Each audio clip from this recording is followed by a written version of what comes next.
What if I told you your addiction isn't a curse at all, but a language, an encoded way God speaks to those he intends to awaken? Carl Jung pointed to something so unsettling that many religious minds would rather reject it than face it. Addiction is not merely human weakness. It can be the low, persistent whisper of a force trying to stir what has been buried inside the soul for years. While most people call addiction a punishment, Jung saw it as a spiritual conversation. The craving, the obsession, the shame, the guilt, the exhausting cycle of falling and trying again, none of it is accidental. It becomes the channel through which God communicates with the ones he plans to change. Every addiction carries a message, an inner code meant for those courageous enough to confront it. Alcohol, lust, control, ambition, pain. These aren't random misfortunes. They are symbols of hunger, pointing to what your spirit has forgotten. And only those marked by divine purpose tend to feel that inner fire with such intensity. Have you ever felt trapped inside your own desires, yet powerless to release them? That paradox is not meaningless. Jung noticed that the harder you fight what you crave, the farther you drift from the lesson hidden inside it. Addiction is not here to erase you. It is here to expose you. God speaks through the storm of compulsions, through urges you cannot explain. He speaks in the quiet after each fall, when you don't recognize yourself anymore, because that is often the exact moment he begins reshaping you. So before you condemn your addiction, listen. It may be the most personal conversation you've ever had with God, one only a soul chosen to awaken can truly hear. There is a hunger in you that nothing seems able to satisfy. You try to fill it with substances, with people, with achievements, with distractions. Yet no matter how much you take in, the emptiness returns, stronger, deeper, more demanding than before. Jung called this spiritual thirst. He believed every addiction begins as the search for something sacred, something lost. When you reach for the drink, the substance, the forbidden pleasure, you are not simply being weak. You are responding to a call you don't yet understand. Your soul is crying out for meaning, and addiction becomes the only language it knows to speak. This thirst is ancient. It has followed humanity since the beginning. But not everyone experiences it with the same intensity. Only certain souls carry this burden, this relentless craving that refuses to be ignored. Jung described these as the chosen ones, marked by a divine restlessness that will not allow them to settle for an ordinary life. Most people can drink without becoming enslaved. Most people can taste pleasure without losing themselves inside it. But you cannot. And that is not merely a flaw. It is a sign. The thirst that cannot be quenched is evidence that something greater is reaching for you, pulling you toward a transformation you keep resisting. Jung believed that alcoholics, in particular, carried a distinct spiritual wound. He saw their addiction was not truly about alcohol. It was about the desperate attempt to touch something transcendent, something beyond the dull weight of ordinary life that felt too small for their souls. They drank to feel connected, to feel alive, to feel anything other than the suffocating emptiness of a world that had lost its wonder. But here is the twist. The addiction itself becomes the barrier. The very thing you use to satisfy the thirst becomes the thing that keeps you thirsty. You drink to feel whole, but the drinking fractures you further. You chase the high to outrun the pain, but the high intensifies the pain. It is a paradox, a cruel loop that seems designed to break you. Yet Jung insisted this was not random chaos. It functions like a mechanism, a spiritual test built specifically for those strong enough to endure it. God does not speak to everyone through addiction, because not everyone needs this particular lesson. But for those who do, the message is always the same. What you are searching for outside yourself can only be found within. The thirst you feel is real, but your direction has been wrong. You have tried to solve a spiritual hunger with material solutions. You have tried to fill a God-shaped emptiness with things that can never fit. And every time you try, the hole grows wider. The thirst grows louder. You feel more lost than before. This is where many people give up. They see the cycle and conclude they are broken, cursed, disqualified. But Jung saw something else. He believed the intensity of your craving is connected to the depth of your calling. The more you suffer, the greater your potential for awakening.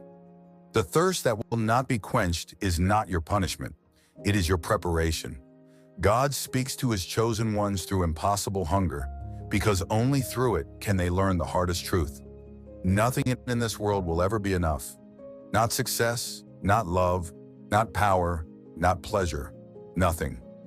And once you truly understand this, once you stop fighting and start listening, the thirst begins to change. It stops being about stuffing yourself full and becomes about emptying yourself. It stops being about escape and becomes about encounter.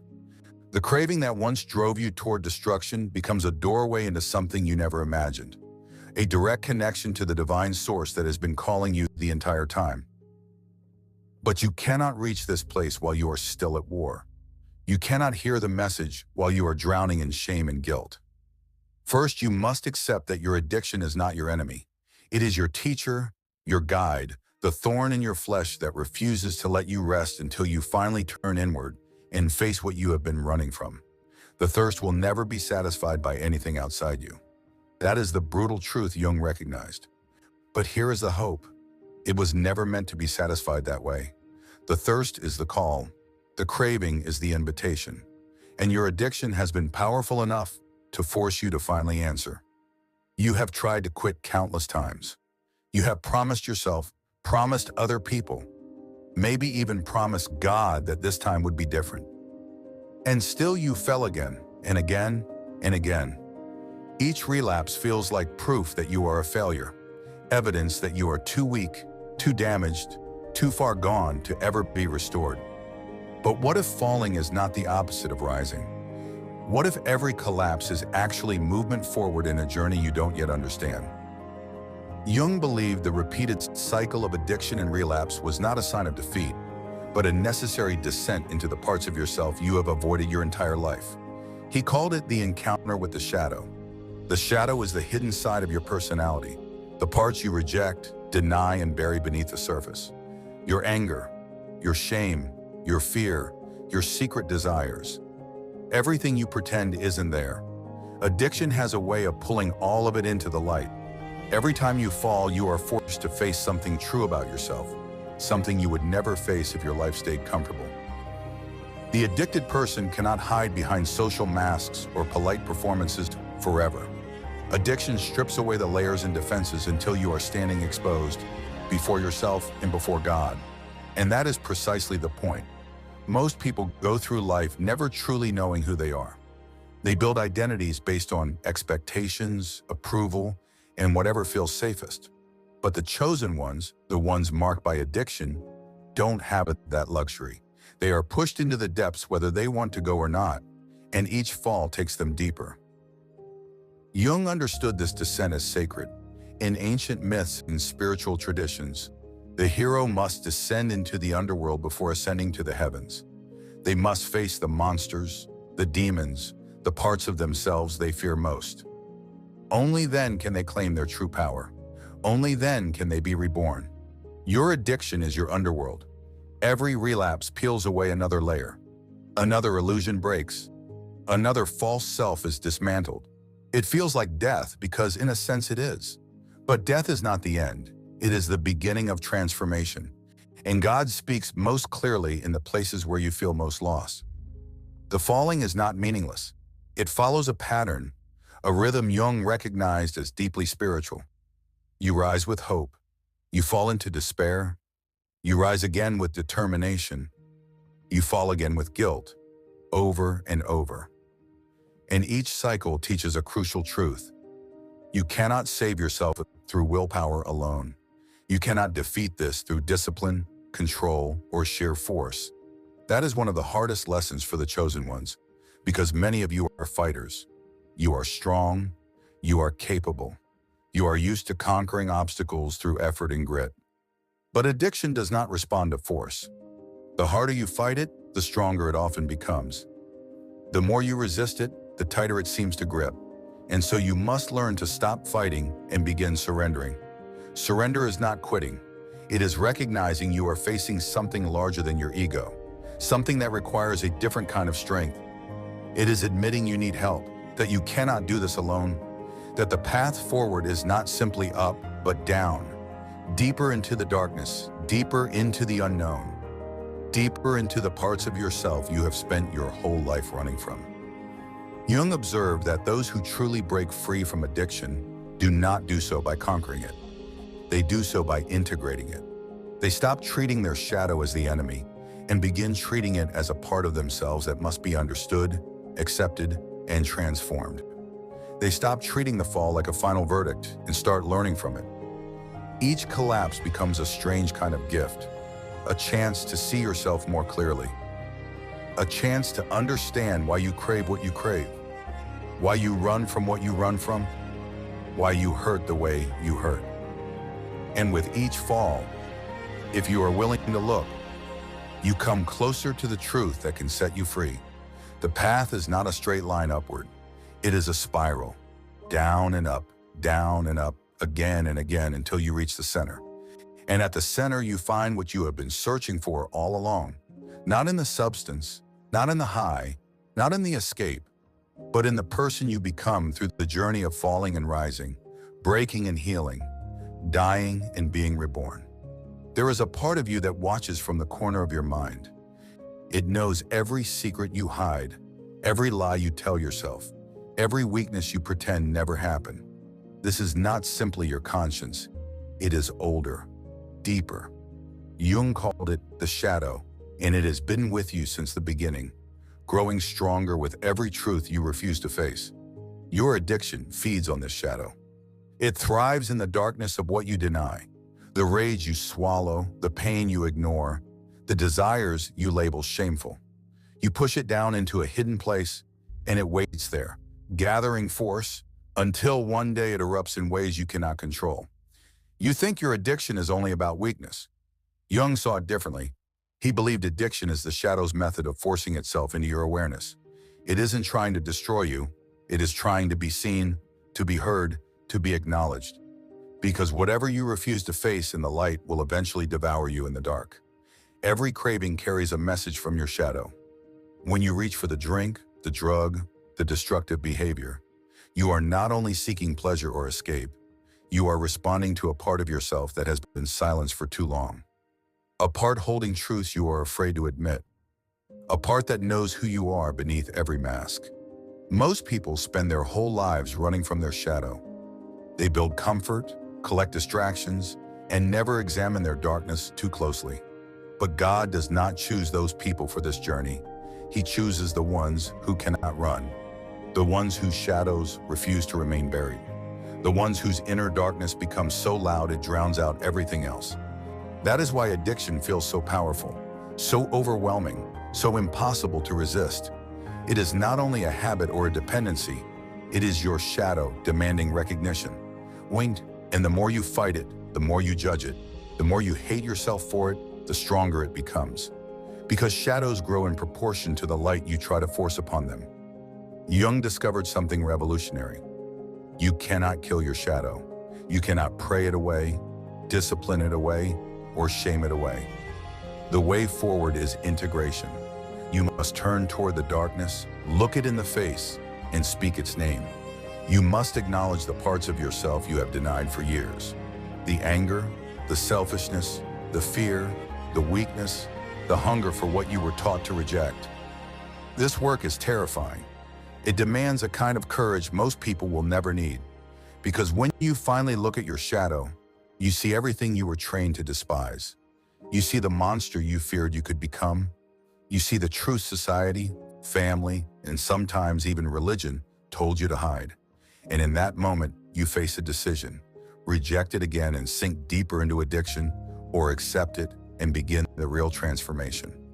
The chosen ones are given this burden because they have the capacity to carry it. God knows not everyone can face their shadow and survive. Not everyone can stare into their own darkness without being swallowed by it. But those marked by addiction cannot avoid it. Their shadow will not let them rest. It will keep pressing, keep demanding, keep disrupting everything they build until they stop running and turn around. And when you finally turn, something unexpected happens. The shadow does not destroy you. Instead, it uncovers gifts you didn't know existed. Buried inside your darkness are strengths you suppressed, talents you ignored, truths you were afraid to speak. Your shadow knows who you really are, beneath performance, beneath pretense, beneath conditioning. And when you integrate it, when you accept it as part of yourself, the addiction begins to lose its grip. Because addiction has power when you are divided against yourself, when one part wants freedom and another part cannot release the craving. When your conscious mind says no, but your shadow says yes. That inner war is exhausting, and addiction feeds on exhaustion. But when you make peace with your shadow, when you stop fighting yourself and begin understanding yourself, the war begins to end. Jung believed this integration is the true goal of spiritual growth. Not perfection, not spotless purity, not becoming an idealized version of yourself, but wholeness, becoming complete by accepting every part of yourself, light and dark, noble and messy, strong and broken. That is what it means to be truly human. And this is what God is teaching his chosen ones through the brutal classroom of addiction. Your shadow knows your name because it is you, the real you, the whole you. Not the version you display for the world, but the version hidden beneath layers of fear and conditioning. And until you acknowledge it, until you speak its name and claim it, you will not be free. The addiction continues because the shadow continues demanding to be recognized. But when you do this work, when you face what you've been running from, something miraculous begins. The craving that once ruled you becomes a compass pointing toward your hidden self. The addiction that once destroyed you becomes the catalyst for your greatest transformation. And the shadow that once terrified you becomes your most trusted guide into the depths of your soul. The bottle promises peace but delivers disorder. The substance offers freedom but tightens chains. The behavior guarantees pleasure but produces pain. This is the great deception of addiction, and Jung understood it clearly. What you crave is not what you truly need. You already know this. Each time you give in, there is a moment of relief, maybe even joy, but it never lasts. Within hours, sometimes minutes, the emptiness returns deeper than before, hungrier than before, and you find yourself back where you started, now carrying the extra weight of shame. This cycle is not accidental. It is designed because the craving is not about the substance or behavior at all. It is about something missing inside you, something absent for so long you've forgotten what it feels like. Jung called this the God-shaped void. He believed every addiction is ultimately a misdirected search for the divine. You seek transcendence in a bottle. You hunt meaning in a high. You chase love through behaviors that isolate you. The direction is wrong, but the impulse is sacred. Deep inside, your soul knows there is more, something greater than ordinary living, something beyond the surface of daily life. And you will do anything to touch it, even if the search destroys you along the way. That is why simple solutions never work. People tell you, just stop. They tell you to use willpower, to consider consequences, to be stronger. But they do not understand that your addiction is not about the thing itself. It is about what the thing symbolizes. It becomes a placeholder for the spiritual connection you lost, or never learned how to find. When you drink, you are not merely drinking. You are trying to dissolve the barriers between yourself and something infinite. When you use, you are not merely chasing a high. You are trying to escape the prison of limited perception. When you act out destructively, you are not only pursuing pleasure, you are trying to feel alive in a world that has made you numb. Jung saw this pattern again and again. Addicts were not simply morally weak or fundamentally flawed. They were spiritually hungry in a world that had forgotten how to feed the soul. They were searching for God in the wrong places because nobody showed them where to look. And addiction became both the problem and the pointer, destroying them while also revealing what they actually needed. The tragedy is that what you crave will never satisfy the deeper need beneath it. You can drink an ocean and still be thirsty. You can chase every high and still feel empty. You can repeat the behavior 1,000 times and still feel disconnected because you are using finite things to satisfy an infinite hunger.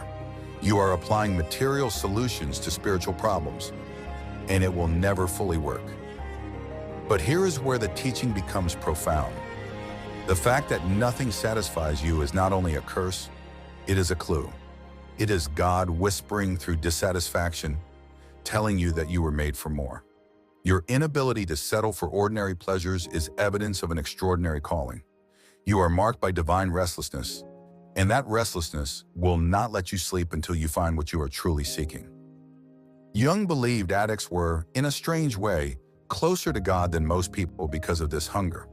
They could not be satisfied with comfortable lies or shallow comforts.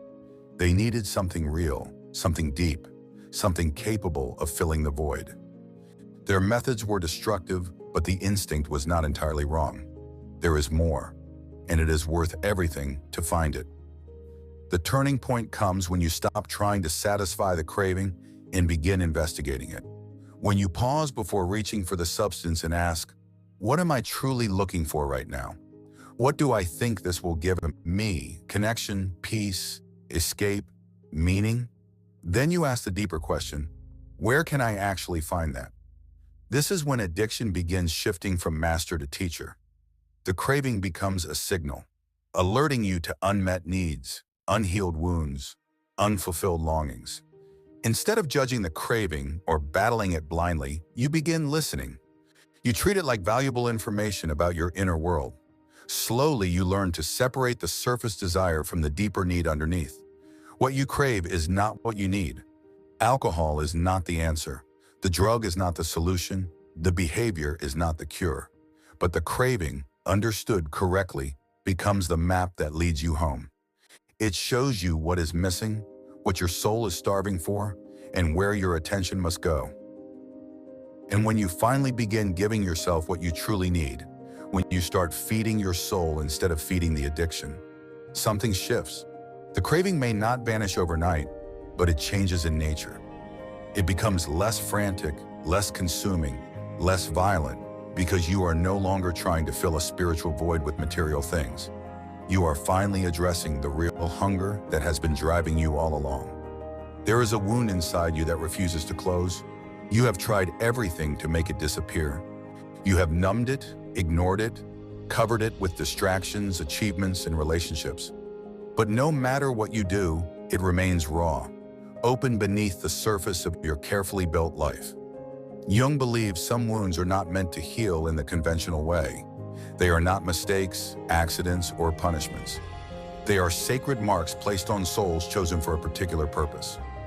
These wounds are doorways, and your addiction keeps pushing you back to stand before them, whether you want to or not. Everyone has pain. Everyone experiences loss, betrayal, disappointment, trauma. But for some, the pain goes deeper. It becomes woven into who they are. It shapes decisions, colors relationships, and fuels self-destructive patterns.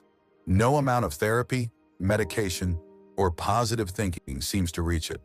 This is the sacred wound, the thorn in your flesh that will not be removed no matter how much you beg. It is the burden that makes you feel different from those around you. And Jung believed it was the cost of being chosen, the mark that separates those destined for ordinary living from those called into extraordinary transformation. Your addiction is tied directly to this wound. When the pain becomes unbearable, you reach for the substance. When the wound tears open again, you chase escape. The addiction and the wound move together in a relentless dance, each feeding the other, each keeping you trapped. But here is what Jung discovered. The wound is not your enemy. It is your greatest teacher. Every time it reopens, every time it bleeds, every time it demands attention, it is trying to reveal something essential about your purpose. The wound carries what you came here to learn, to heal in others, to transform into wisdom. Think about it. The deepest wounds create the deepest sensitivity. Someone who has never tasted abandonment cannot fully understand the abandoned. Someone who has never carried crushing shame cannot truly sit with someone drowning in it. But you can. Your wound has opened you to depths of suffering most people will never comprehend. And that access is not random. It is intentional. God wounds his chosen ones in specific ways because he intends them to reach specific people. Your pain is not meaningless. It is preparation. Every night you cried yourself to sleep, every moment you felt swallowed by darkness, every time you wanted to give up, you were being trained. Train to understand. Train to empathize. Train to guide others who will one day walk a similar path. But you cannot access this gift while you are still fighting the wound, while you are still demanding it disappear, treating it like proof something is wrong with you. Believing healing means never hurting again. Jung taught that true healing is not the absence of the wound. It is the transformation of your relationship with it. The wound becomes sacred when you stop seeing it as weakness and begin seeing it as strength. When you stop asking, "Why did this happen to me?" and start asking, "What is it trying to teach me?"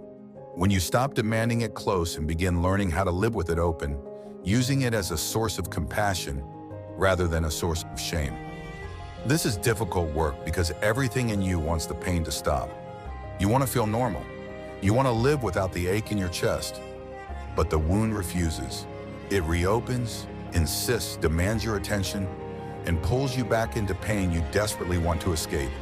So addiction becomes the only relief you can find. Jung saw the pattern.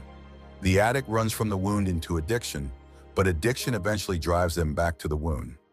It is cruel, but it is also sacred, because each return offers another chance to see the wound differently, to understand it more deeply, to recognize that it is not destroying you, but refining you. The chosen ones carry wounds that refuse to heal, because those wounds are meant to remain open. Not forever in the same form, but open as channels, as pathways, as points of connection between your pain and the pain of others. The wound that will not close becomes the place grace flows through. It becomes the crack where light enters, the broken place where healing begins for everyone your life touches. But first, you must stop fighting it. Stop hating yourself for being wounded. Stop believing pain disqualifies you from purpose. Stop treating sensitivity as weakness and struggle as failure. The wound is not evidence God has abandoned you. It is evidence He has marked you for something you cannot yet fully see. Your addiction has been protecting you from the full weight of that wound. It has acted as a buffer, a shield, a way to survive pain that felt unbearable. Perhaps it was necessary for a season. Perhaps you needed that protection until you were strong enough to face what was underneath. But eventually, protection becomes prison. The thing that helped you survive becomes the thing that prevents you from living. And when you are ready, when the pain of staying the same finally outweighs the fear of change, you will begin approaching your wound differently. Not with hatred, not with shame, but with curiosity. Not demanding it vanish, but asking what it came to teach you. In that moment, when you turn toward instead of away, everything begins to shift. The wound may not close, but it transforms. It becomes less about private suffering and more about shared humanity. Less about what was done to you and more about what you can offer others. It becomes the source of your greatest gift, the ability to sit with someone in their darkest hour and say, without many words, "I know, I have been there. You are not alone." This is why God speaks to His chosen ones through addiction and through wounds that refuse to heal. Because only those who have descended into deep darkness can guide others out. Only those who have carried unbearable pain can help others carry theirs. Only those who have learned to live with a sacred wound can teach that brokenness is not the end of the story, but the beginning of a new one. So now you stand at the edge of understanding, looking back at everything the fire has revealed. The thirst that could not be quenched was teaching you that nothing in this world will ever be enough. The falling that felt like failure was the descent you needed to meet your truest self. The shadow that terrified you was only waiting to be recognized and integrated, so it could become your guide instead of your tormentor. The craving that consumed you was always pointing towards something deeper, something sacred you were seeking in the wrong places. And the wound that refused to heal became the crack through which your light now shines. This is what Jung understood, and what few have dared to say out loud. Your addiction was never the enemy. It was the messenger. God does not speak to everyone through such devastating methods, because not everyone needs to be broken open in this particular way. But you did, and now you understand why. You were chosen not for comfort, but for transformation. Not for ease, but for depth.